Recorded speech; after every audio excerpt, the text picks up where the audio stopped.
mwese abakomeje gukurikirana ibi byigisho, reka dukomeze kubifuriza imigisha y'Imana aho muherereye mu mago yanyu, kandi tubifuriza ko ibyigisho nk'ibi bibagera ku mitima bikabafasha, kandi twese tukagobokerwa hamwe kuko duhuje intambara. Ngiye tugiye gufatanya muri kino cyigisho, nitwa Ndimubandi Benjamin.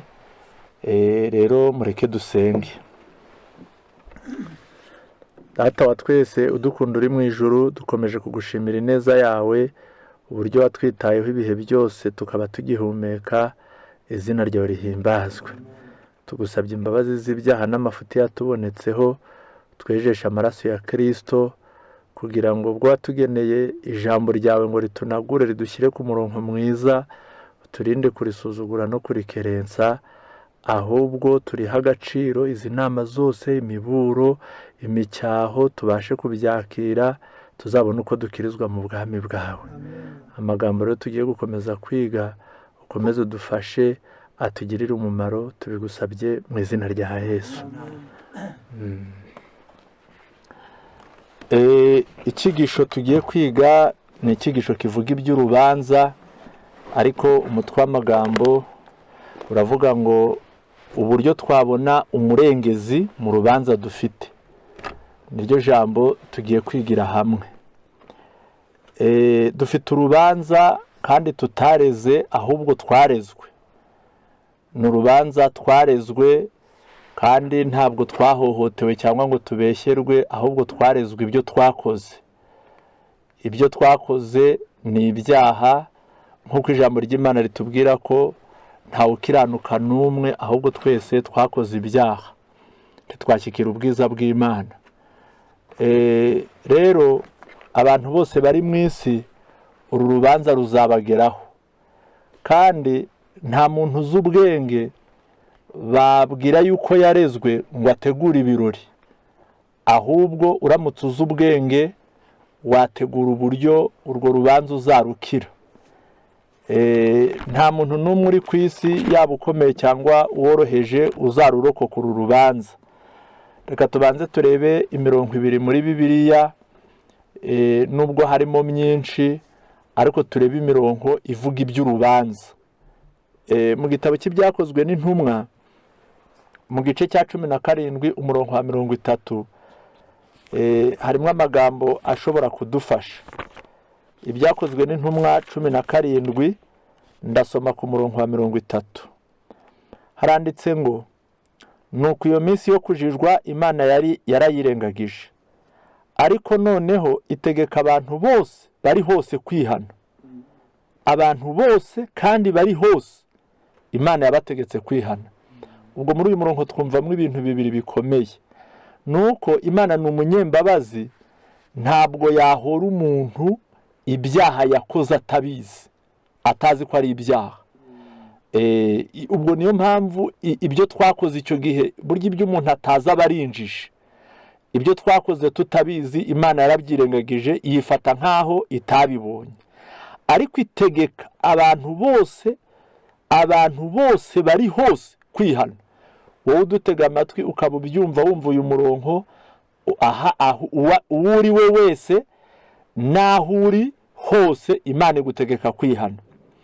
Impamvu kise idutegeka kwihana twese, kuko yashyizeho umunsi wo guciraho urubanza rw'ukuri rw'abari mu isi bose.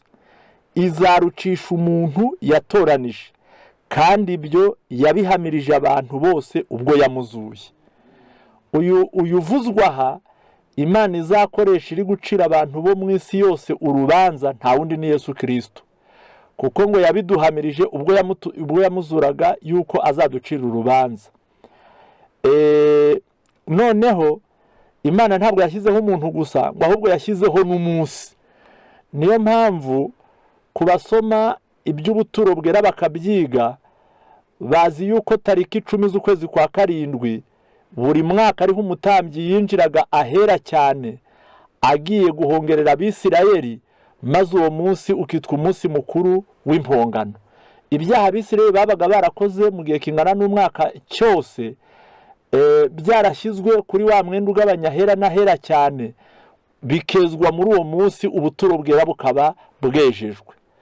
Kuba bisoma mu buryo bw'ubuhanuzi muri Daniyeli 8:14, aho Daniyeli yabwiwe na marayika ko hazaca iminsi 2300 uko bukeye bukira ubuturo bwera bukabona kwezwa, ubusobanuro bw'ijambo ry'Imana budakebakeba burimo ukuri kuzuye, bwerekana ko ubwo buhanuzi bwavugaga igihe urubanza rwagombaga gutangirira mu ijuru, Yesu abaye umutambyi akaba n'igitambo, akaduhuza n'Imana umurimo wo ku isi awucumburiye mu ijuru, akamara imyaka irenga 1000 arahera asabira abantu ibyaha, abasabira abantu imbabazi z'ibyaha byabo, ariko byagira mu cya 844 agatera intambwe akinjira hera cyane ho mu buturo bwo mu ijuru, agiye gucira abari mu isi imanza. Abakoze ibyaha ntibabyihane bagakomerezwa mu gitabo cy'urupfu bakazarimbuka, ariko abakoze ibyaha bakabyihana imbere y'amazina yabo hakandikwa kubabarirwa kandi bagakomerezwa mu gitabo cy'ubugingo. Uwo munsi niwo Pawulo ari kwerekeza avuga ngo kandi kuko yashyizeho umunsi wo gucira urubanza rw'ukuri rw'abari mu isi bose.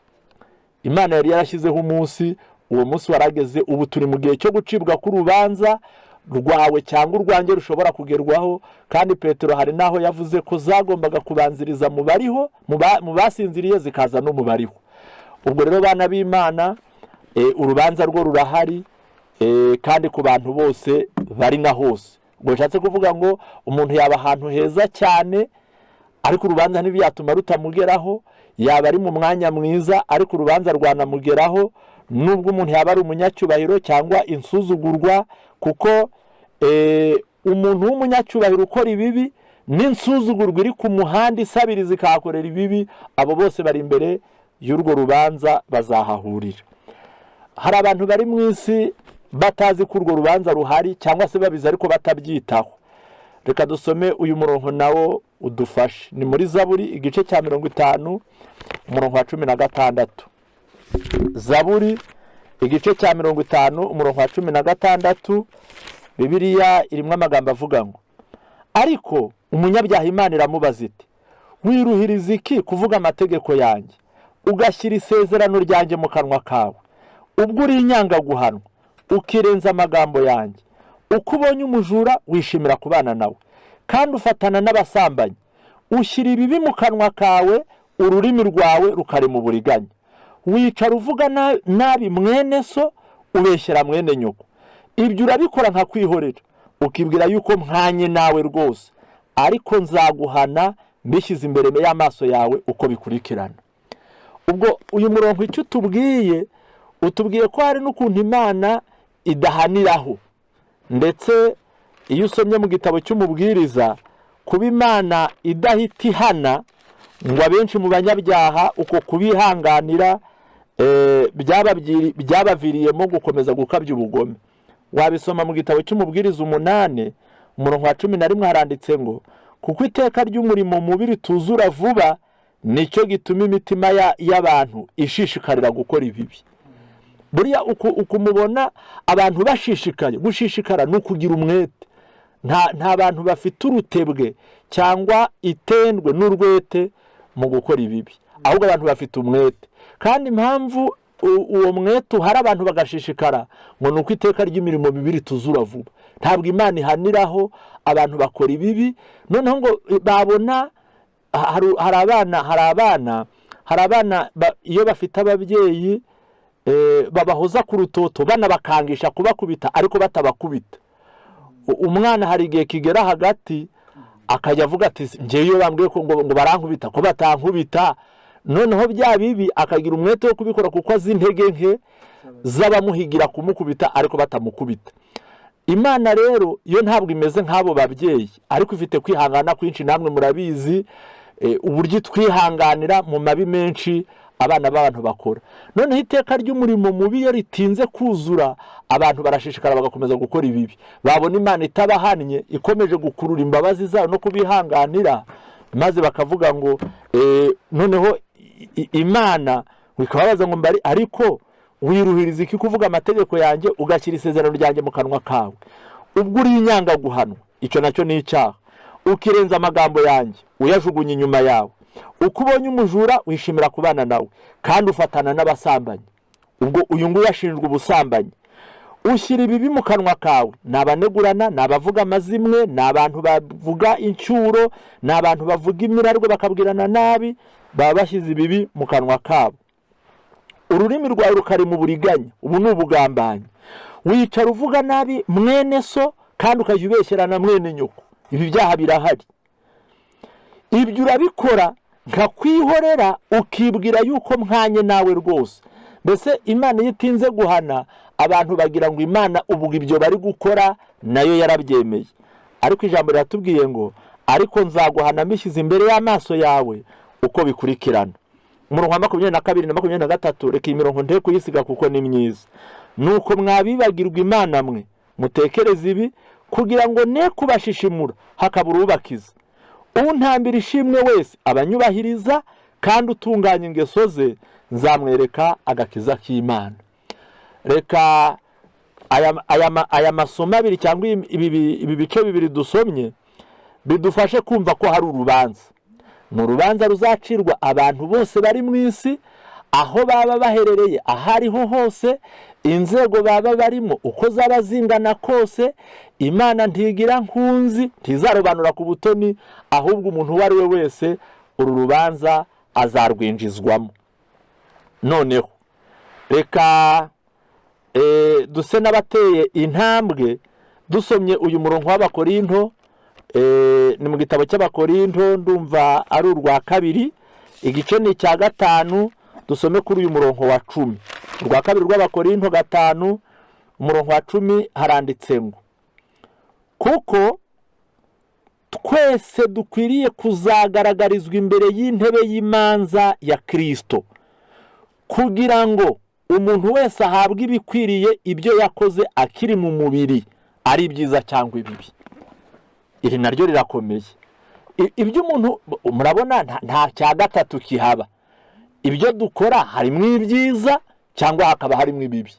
Noneho ibyo byose dukora ntabwo birangirira mu kubikora, ahubwo bizagaragarizwa imbere y'intebe y'imanza ya Yesu Kristo. Nibimara gushyirwaho imbere bigaragazwe ko ari byiza cyangwa ko ari bibi, ntibigarukiraho. Nibamara guproklama imbere ya Yesu, nibimara gutangazwa yuko wakoze ibyiza, uzahabwa ibikwiranye n'ibyo byiza ubihembwe. Cyangwa nibimara kugaragazwa yuko ibyo wakoze ari bibi, nabwo uzahabwa ibikwiriye ibibi wakoze.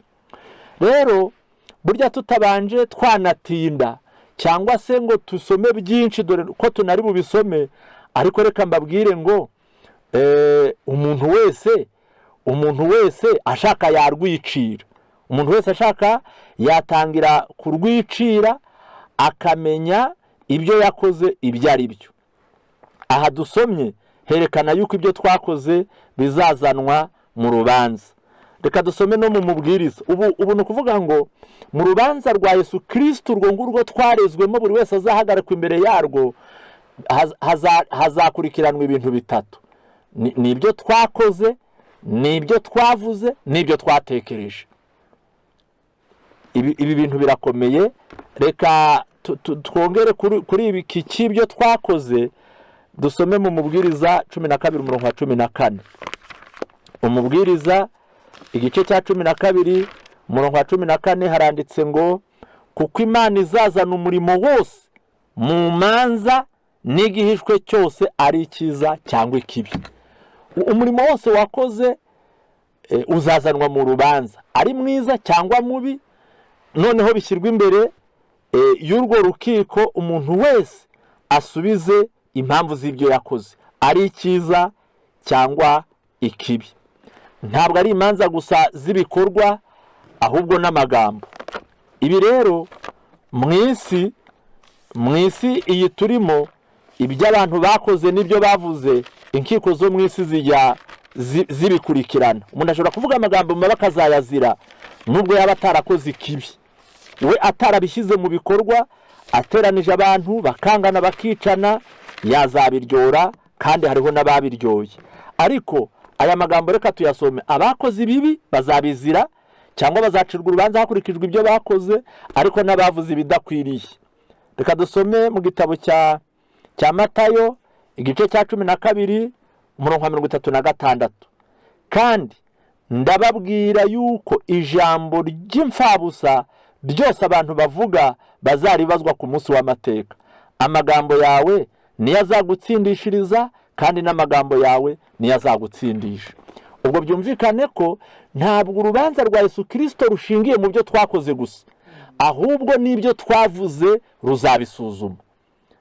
Buriya rero ibi bintu uko ari bitatu, wenda ngiye gusoma n'iby'intekerezo, ibi bintu uko ari bitatu, ibikorwa n'amagambo n'ibiba mu bitekerezo byose bizacirwa urubanza, ariko ntabwo binganya ubwinshi.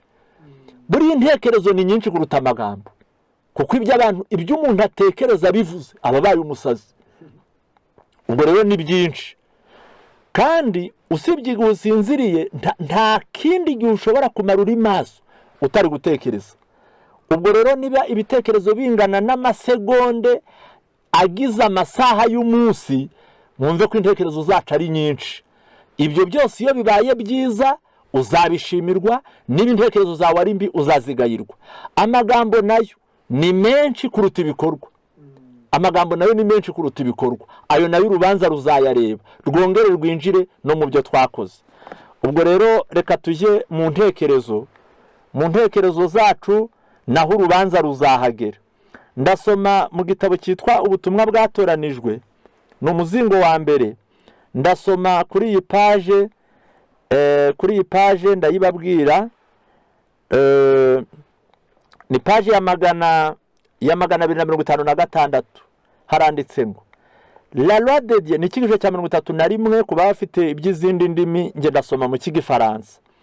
La loi de Dieu a-t-elle les mobiles secrets qui, bien que coupables, sont souvent pris à la légère, alors qu'ils sont la base du caractère et ce qui permet de les juger.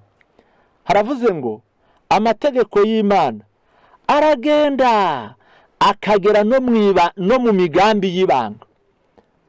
Buriya abantu bashobora kugira imigambi y'ibanga ku rwego rukomeye, ukabana n'umuntu agufitiye imigambi mibi, anakujyanye wenda aho bari bukwicire, ari ufite uwo mugambi, ariko ibiri mu mutima we utabizi. Mu mutima w'umuntu harahishe, hari kure.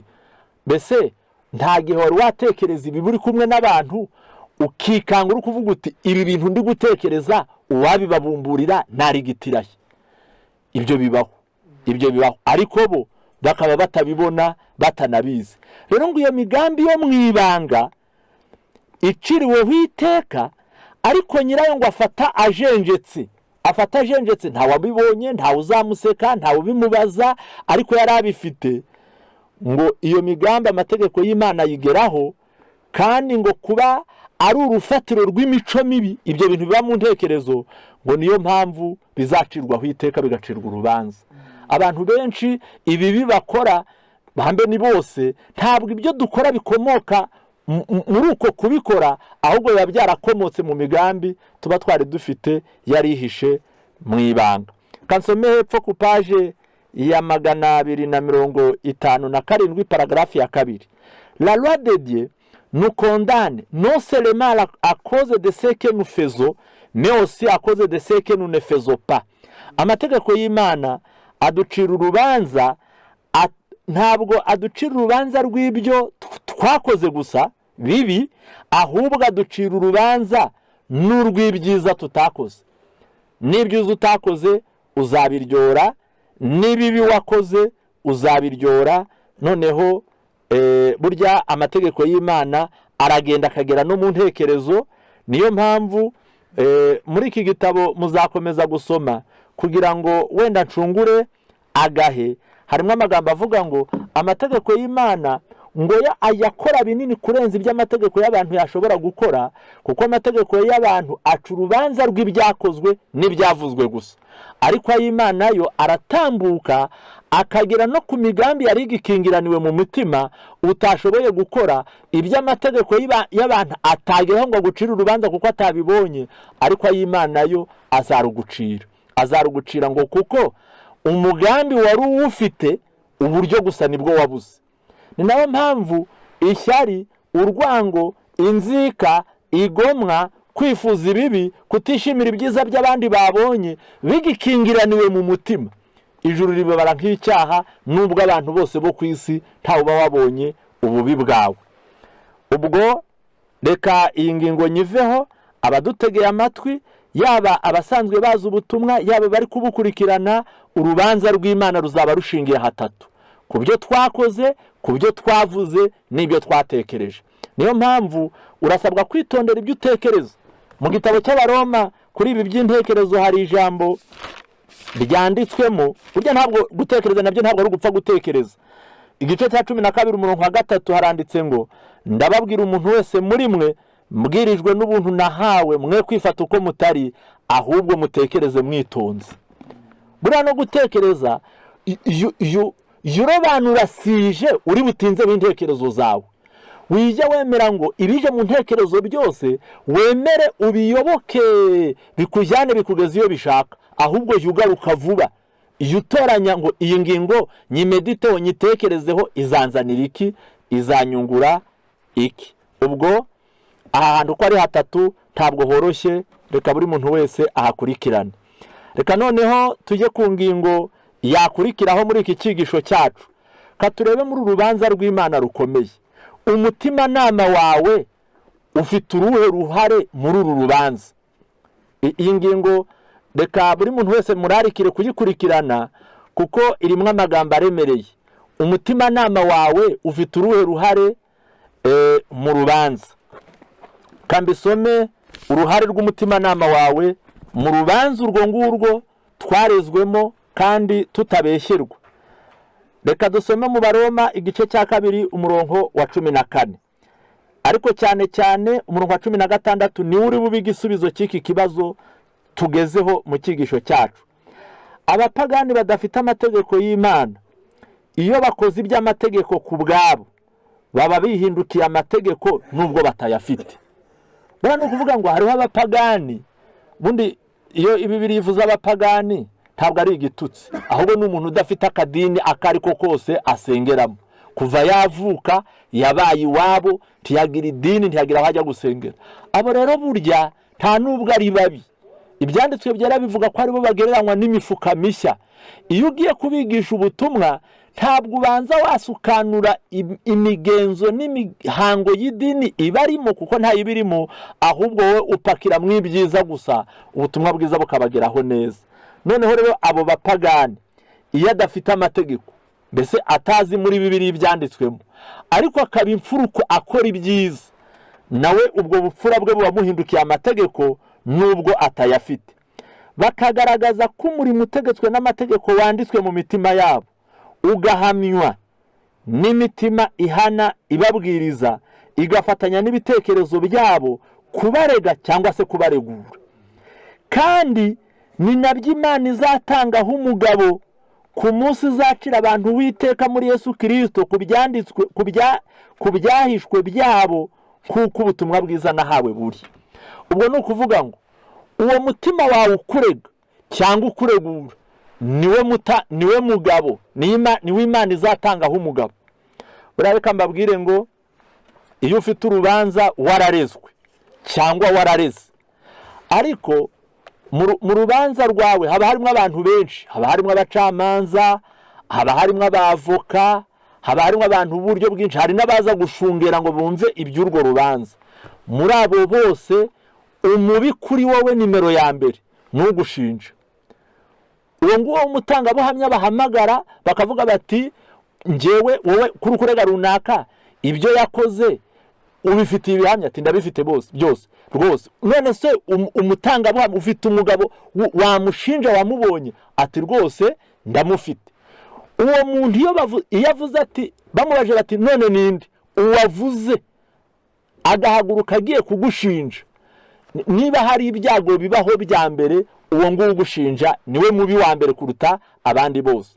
None igitabo kiratubwiye ngo mu rubanza rw'Imana ntabwo ari umugore wawe bazahamagara ngo aze kugushinja, nta nubwo ari umugabo wawe, si n'umwana wawe, si n'umuturanyi, ahubwo ngo ni umutima nama wawe. Ngo uwo mutima ngo niwe uzagushinja cyangwa ugushinjure. kandi kuba bimenyereye by'imanza, hari ugushinja ntugire n'icyo uvuga, kuko nawe urezwe, ariko uzagushinja ko wakoze ibyo bintu wenda ni umuntu ukureza ati uyu muntu yanyambuye amafaranga, namugurije amafaranga none yarayanyambuye, wowe ugahakana uti sinigeze, nta mafaranga ye mfite. Uyu gushinja cyangwa uyu kurega bakamubaza umutangabuhamya, umugabo ubizi, akavuga umwana wawe, akavuga n'umugore wawe, aba bantu bakaza bakagushinja, ntabwo wazabava mu maboko. None Imana yashatse uwo dufitanye isano ya bugufi kuruta umugore, kuruta umugabo, kuruta umwana, kuruta umubyeyi, kuruta uwo muvukana, kuko bo hari igihe abazimu babatera bakagushinja n'ibinyuma. Ariko umutimanama wawe, uyu dusomye mu Baroma muri iki gice cya 2 umurongo wa 16 ngo wa 15, bakagaragaza ko umurimo utegetswe n'amategeko wanditswe mu mitima yabo, ugahamywa n'imitima ihana ibabwiriza, igafatanya n'ibitekerezo byabo kubarega cyangwa se kubaregura. Uwo mutima wawe uri mu intekerezo niwe ujye ukureba wawe uti kino kintu ni kibi. Ndetse umutima nama ikiza cyawo dukwiriye guha agaciro gakomeye, ntabwo ujye ugushinja utarabanza kuguhana. Iyo ujya gukora ikintu icyo ari cyo cyose, umutima nama urakubwira uti iki kintu sigaho ni kibi, wakubwira ukomeje cyane ijwi rinini cyangwa rito bitewe n'ukuntu uwumvira cyangwa usuzugura, ariko umutima nama urakuburira hakiri kare. Iyo ubyanze rero ukarenga ukabikora, uwo mutima nama ukomeza kugushinja. Noneho ngo ni nawe Imana, niko dusomye mu murongo wa 16, kandi ni nabyo Imana izatangaho umugabo. Mbese muri make yavuga iti ariko ntiwabibwiwe se? Noneho igihe wahakana umugore wawe uti ntabyo yambwiye, ariko umutima nama wo ntabwo uzawuhakanira.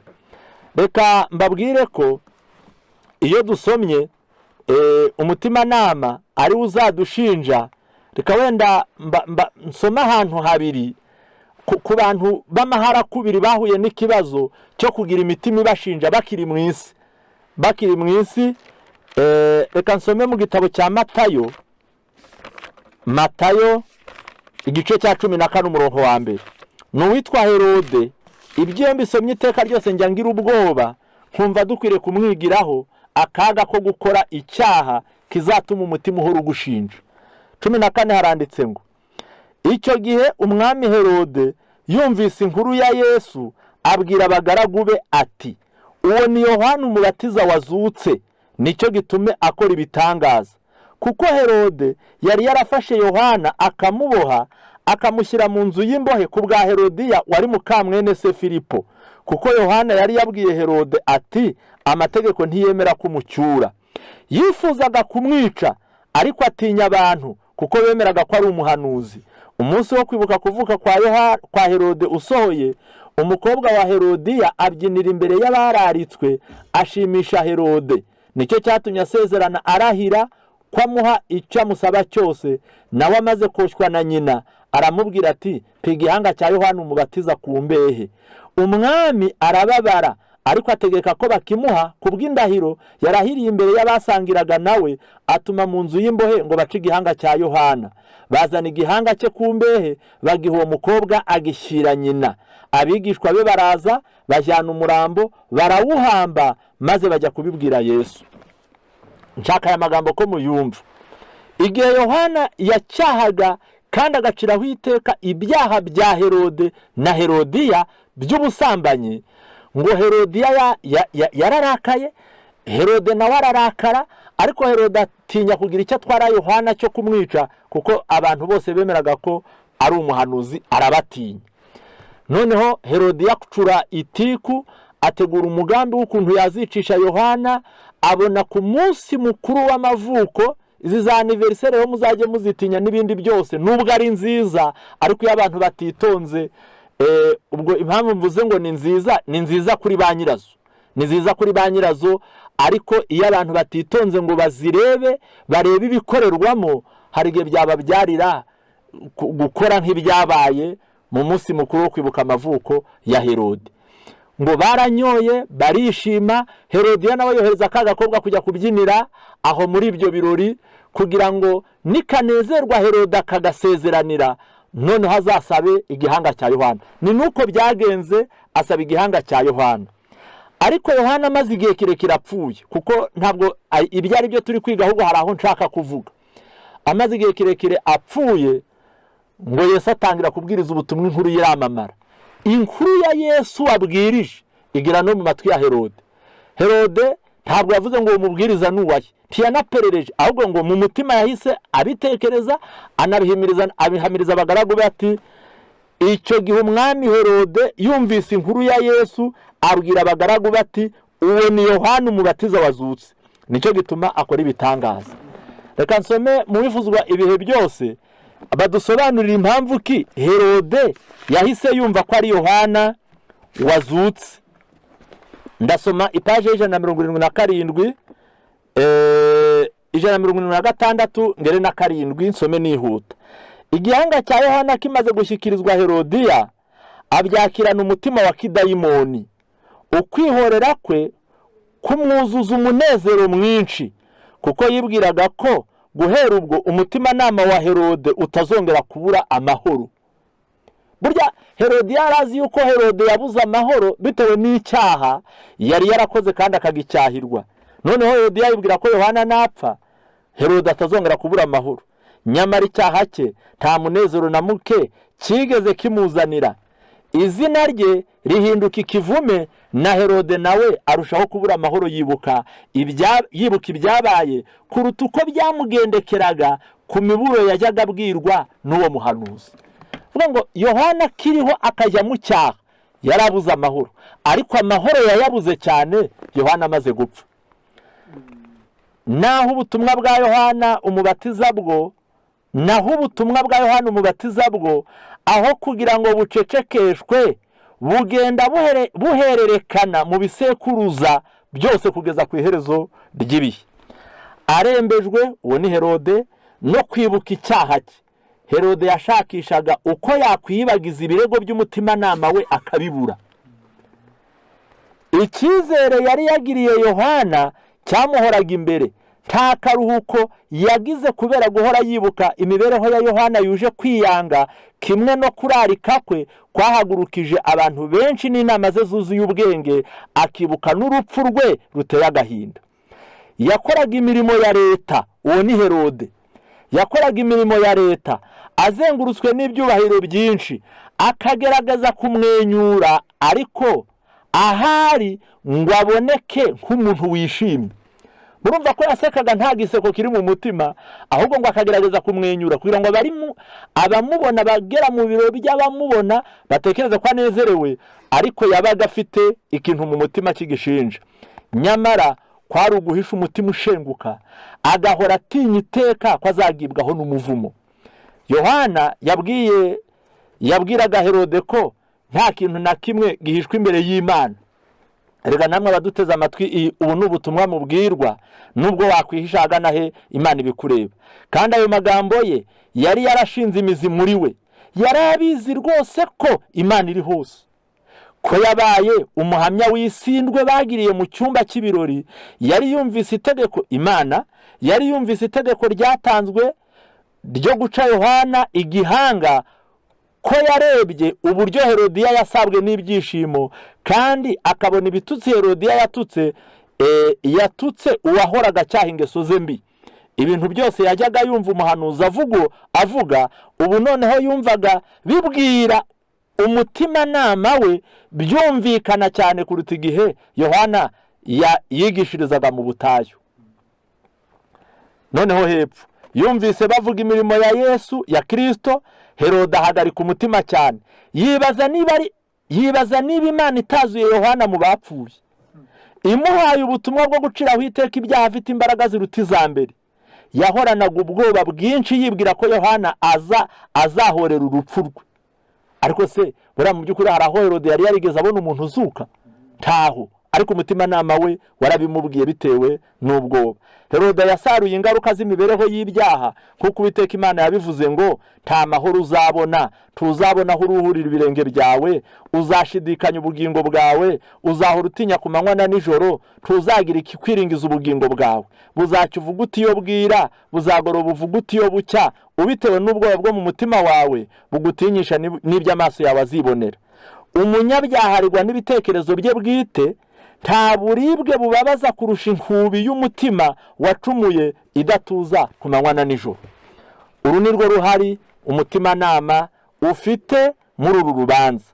Reka twicume twihuta, reka turebe ibintu byinshi bizarebwaho, reka turebe ibintu byinshi bizarebwaho mu bigendanye n'urubanza, mu bizasuzumwa.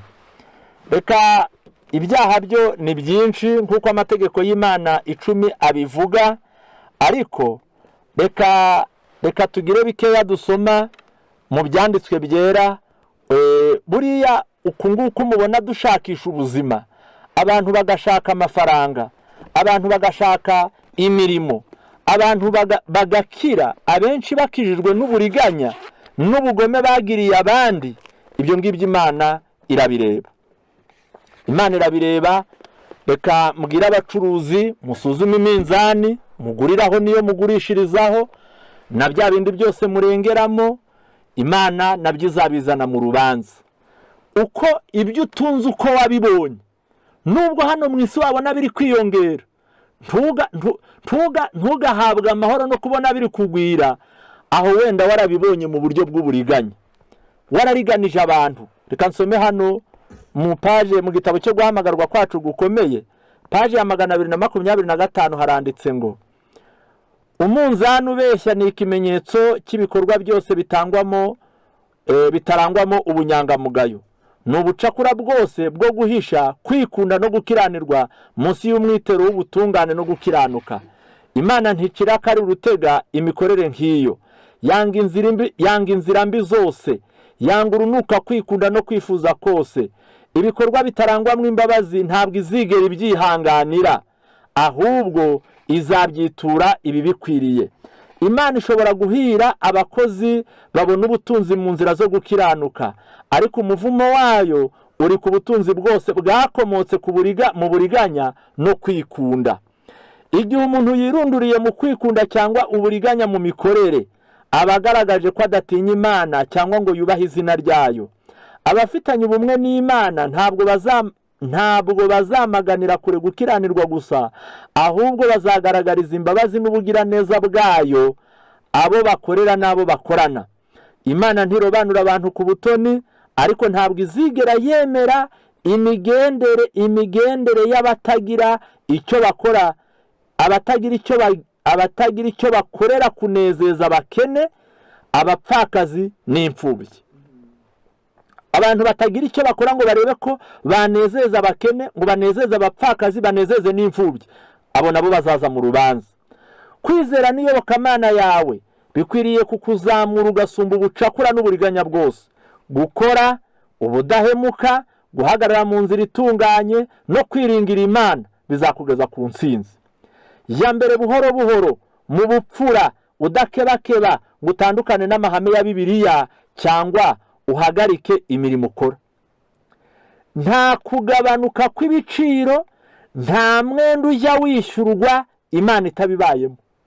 Buriya nubona n'ibiciro by'ibyo kurya byagabanutse, Imana izabiri kugira ngo bamwe bunguke babona aho bahahira. Ariko iyo nta biciro bigabanuka, nta mwenda ushobora kwishyura, Imana itabirimo. Utwo tuntu ntukadusuzugura, Imana ibihari. Ni nyir'ubwenge buheranije, umurinzi w'iteka y'ibyo gukiranuka. Ntushobora guheza Imana mu bibazo birebana n'uburenganzira bw'ubwoko bwayo. Niba hari umuntu wima uburenganzira bwe agakora, ntumuhembe cyangwa ntumugirire ineza ihwanye niyo wari ukwiriye kumugirira, ubwo burenganzira ubwoko bw'Imana bufite, Imana irabukurikirana. Hepfo aranditse ngo ikiganza cy'Imana kiramburiye nk'ingabo hejuru, kiramburiye nk'ingabo hejuru y'ibiremwa byayo byose. Nta muntu n'umwe wahungabanya uburenganzira bwawe atabanje gukubita icyo kiganza. Ngo yaba umukene yaba umukire, umuntu wese uri ku isi, ikiganza cy'Imana kimuri hejuru. Iyo ugize ububabaza cyangwa ukamugwa nabi, umwimye uburenganzira bwe, ngo ubanza wakubita ikiganza cy'Imana ukagera kuri wa muntu. Icyo kiganza se kimeze gite? Icyo kiganza gifashe inkota yo gukiranuka. Itondere uburyo ufatamwe abantu. Niko nsomye, itondere uburyo ufata mw'abantu. Rero reka bumwe mu buryo abantu bafatamwe abandi nabi, reka mbisome muri igitabo cy'ibihamya by'itorero, ni umuzingo wa mbere ipaji ya 400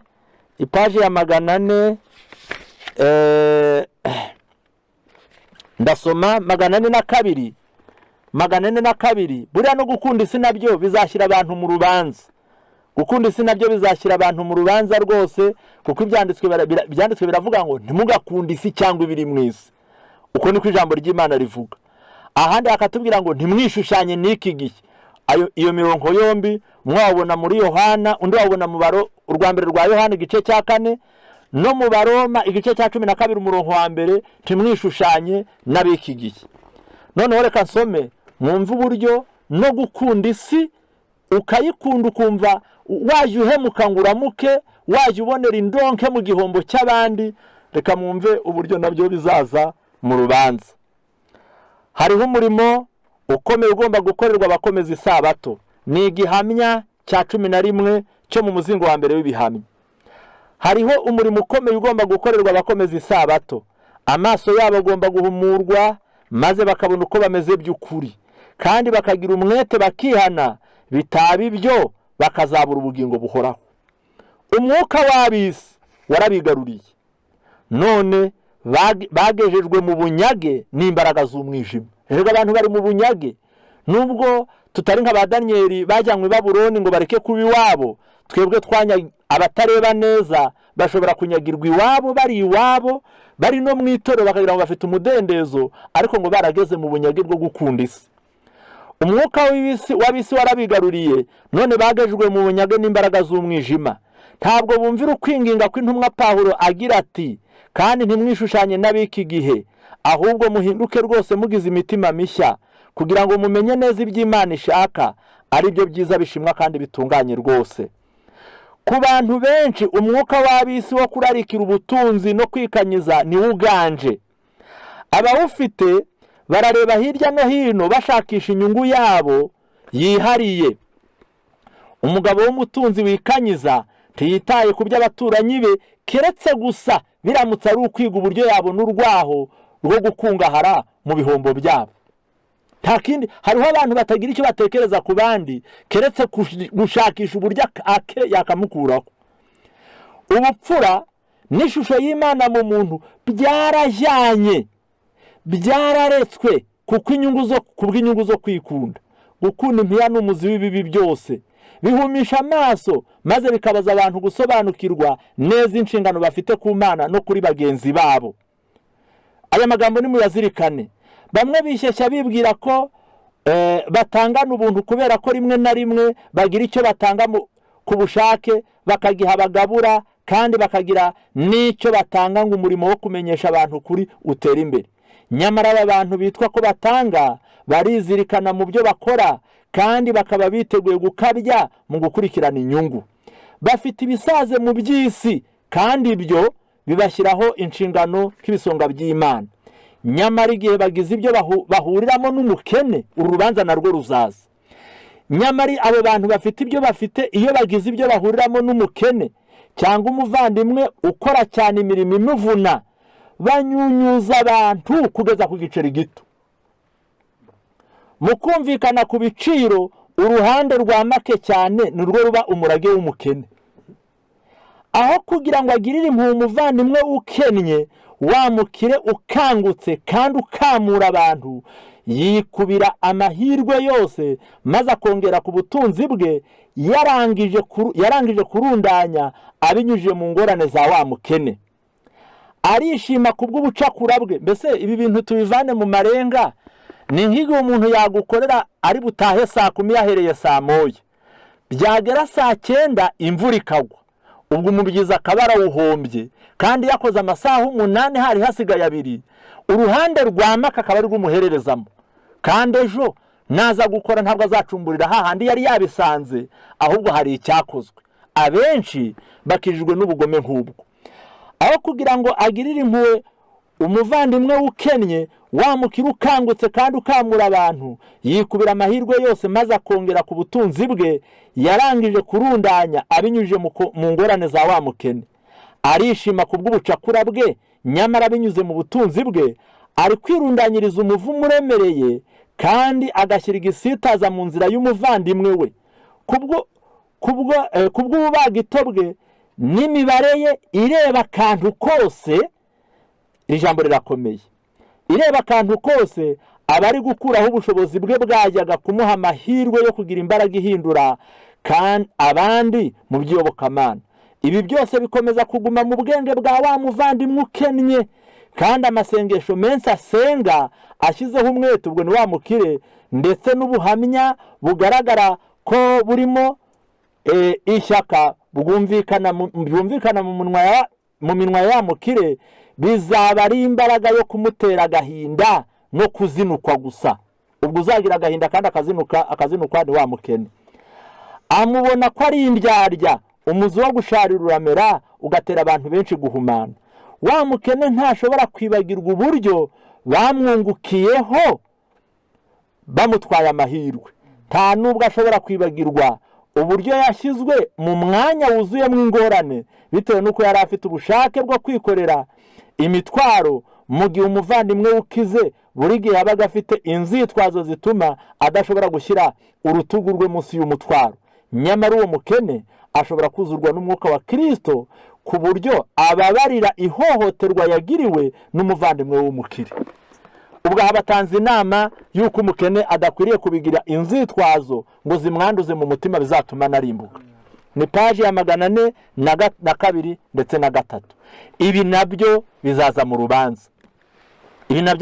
rubanza. Imana yavuze ngo ibyo urabikora nkakwihorera, ukibwira yuko mwanye nawe rwose, ariko nzabiguhana mbishyize imbere y'amaso yawe. Ibindi bizaza mu rubanza ni iby'abakozi n'abakoresha.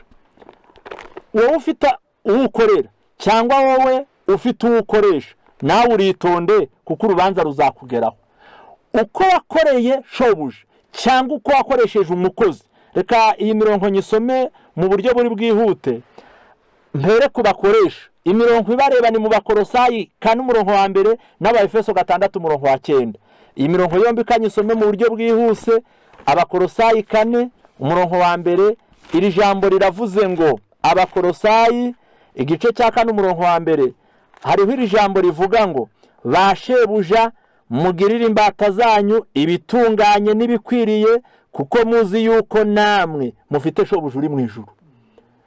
Ndanone ndasoma Abaefeso igice cya 6:9.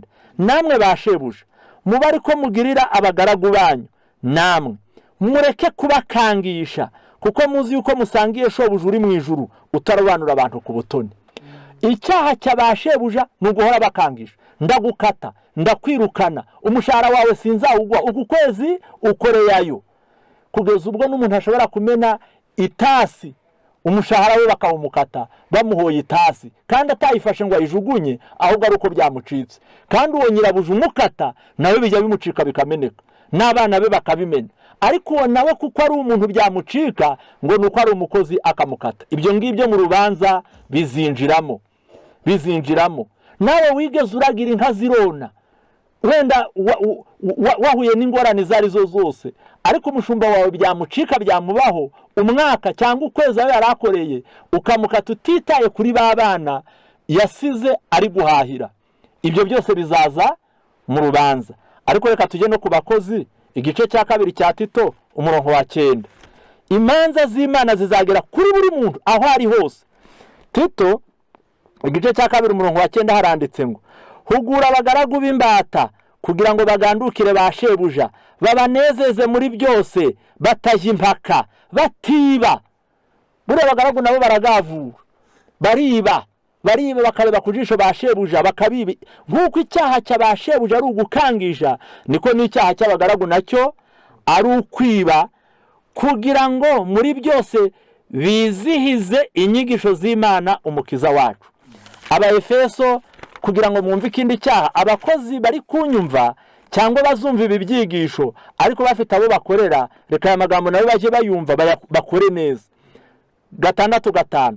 namwe mbata mujye mwumvira abashobuja bo ku mubiri nk'uko mwumvira Kristo, mububashye muhinda umushyitsi kandi mutaryarya mu mitima yanyu, ntimukabakorere bakibahagarikiye gusa. ubona ngo hari abakozi bakorera ijisho, baba biteguye gukora uko shebuja araho yabagiye isuka bakayirambika, ngo mumere nk'abanezeza abantu, ahubwo mumere nk'imbata za Kristo, mukore iby'Imana ishaka mubikuye ku mutima, mubakorere mubyishimiye nk'abakorera umwami wacu, mutari nk'abakorera abantu. Ibi nabyo ibyaha by'abakozi ni ugukorera ijisho no kwiba bashebuja.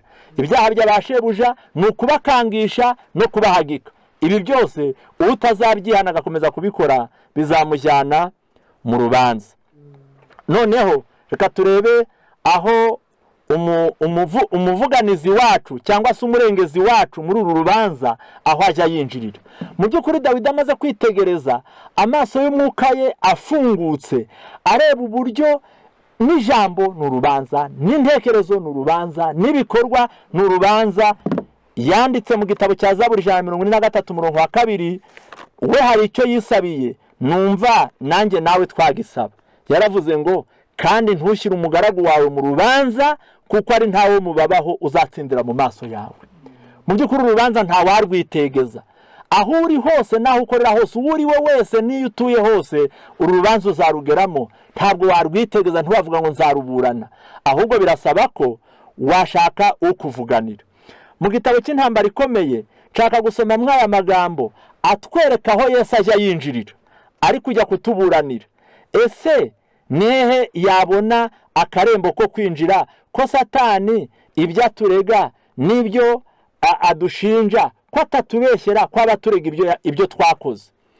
Haranditse hano muri kino gitabo intambara ikomeye mu cyiciro kivuga urubanza, paji ya 526, haranditse ngo iyo Yesu ari gusabira abo yagiriye ubuntu, Satani nawe bahagaze ku ruhande ari kubashinja imbere y'Imana. Uwo mushukanyi ukomeye ajya yihatira aba yaramaze kwihatira kubatera gushidikanya Imana, akabatandukanya n'urukundo rwayo, akabatera gucumura amategeko yayo. Noneho ubwo ho rero reka mwumve, iyo amaze kudukoresha ibyaha, maintenant il souligne dans le dossier de leur vie, ngo muri dosiye y'ubuzima bwacu cyangwa mu bigendanye n'ibyo twakoze, Satana yagenda aca akaronko ku byaha twakoze. Il souligne dans le dossier de leur vie, muri dosiye y'ubuzima bwacu ahanezeza Satana hajya soma hakamufasha naho twahemutse, ngo niho hajya aca akaronko. Leurs défauts, amafuti yabo, leurs dissemblances d'avec Jésus, naho banyuranije na Yesu hose, ngo muri make ibyaha byose yabateye kumukorera. Maze Satani ngo yamara kubitondeka yabiciye akaronko, ngo akabishyira imbere ya Yesu akavuga ngo abangaba ntabwo nge nawe tubaburana n'abanjye, kandi ngo atuburana afite ingufu kuko bari gusubira mu byaha dukoresheje. Hepfo haranditse ngo Jésus n'excuse pas les péchés. Yesu ntabwo ajya atanga inzitwazo z'ibyaha byabo, cyangwa ngo avuge ngo baramaze, cyangwa uwibyo ngo avuge ngo yarashonje, uwasambanye ngo yarafite irari ryinshi, uwakunze iby'isi ngo nawe byari byamunejeje. Yesu ntabwo ari ko ajya avuga, ntabwo yadutsindishira mu bibi twakoze, ahubwo haranditswe ngo mais en vertu de leur repentir et de leur foi il demande leur pardon. Ahubwo akurikije uko bihannye, agakurikiza nuko bamwizeye, bajya basabira imbabazi. Buriya aho umurengezi wacu ajya yinjirira muri iyi dosiye dukomereye, ngo ni ahantu habiri: iyo arebye uko wihannye, akareba nuko wamwizeye. Iyo wihannye umeretse umutima utewe agahinda n'ubupfu n'ibibi wakoze, kandi ukizera uwo muvuganizi wawe yuko arabishoboye kandi arabishaka, iyo umaze kumwizera ngo ajya gusabira imbabazi, ngo akabwira se arambuye ikiganza cye imbere ye, akavuga ngo uyu muntu ndamuzi, ari ukumumenya namwanditse no mu kiganza cyanjye. Rero ngo iyo umaze kubabarirwa uhita unezezwa nuko kubabarirwa. Yesu ngo ntabwo atubabarira gusa si wagarukira, ngo ahubwo ajya duha n'imbaraga zo kunesha mu bindi bihe byose bisigaye. Kandi niyo umaze kwakira imbabazi, wamaze kuzibabarirwa, wamaze kuzihabwa, wababariwe, ipfunwe ryo urarihorana. Aho ni naho nshatse kurangiriza mu mirimo ikomeye itatu Yesu adukorera. nshaka ko muzirikana. Uwa mbere ni uko adusabira imbere ya se tukababarirwa. Uwa kabiri ni uko aduha imbaraga zo kwiganzura ikibi akadushoboza gukora ibyiza. Uwa gatatu ngo ni uko ajya dukiza n'ipfunwe twatewe n'ibyo byaha. Reka nsome muri kino gitabo, paje ni intekerezo imico n'ubumuntu, ni naho ndangiriza, paje ya 465. Aya magambo nakwifuza ko umuntu wese ubabajwe n'uru rubanza rumukamutera ubwoba yashakira ubuhungiro kuri Yesu, kandi yamara kumubona akamukomeraho kuko azajya ahora agufasha ibihe byose. Haranditse ngo uko umuntu abaturwa ku cyaha, ipfunwe riterwa n'ibicumuro rigomba gushyirwa ku birenge by'umusaraba w'i Karuvari. Uko kwiciraho iteka byahumanije amasoko y'ubuzima n'ay'umunezero nyakuri. Ubu Yesu aravuga ati byose mubinyikoreze. Nuko ari kurarika, arwamagara ngo mwese abarushye n'abaremerewe nimuze munsange ndabaruhura. Ngo ari kurarika ngo byose nimubinyikoreze, n'ibyawe n'ibyanjye ntiyabinanirwa. Nzishyiraho ibyaha byanyu kandi nzabaha amahoro. Mwikomeza kwangiriza agaciro kanyu kuko nabacunguje amaraso yanjye. Muri abanjye nzakomeza ubushake bwanyu bwacogoye kandi nzabakiza ipfunwe ry'icyaha cyanyu. Uri ipfunwe ryakwica umuntu. Ipfunwe ni ikimwaro uterwa n'ubuhemu wagize. Hari abantu bahorana ipfunwe ku maso bitewe nuko batabonye ubwishingizi bwo kubabarirwa. Ariko nta muntu wo kwisi wari kumara.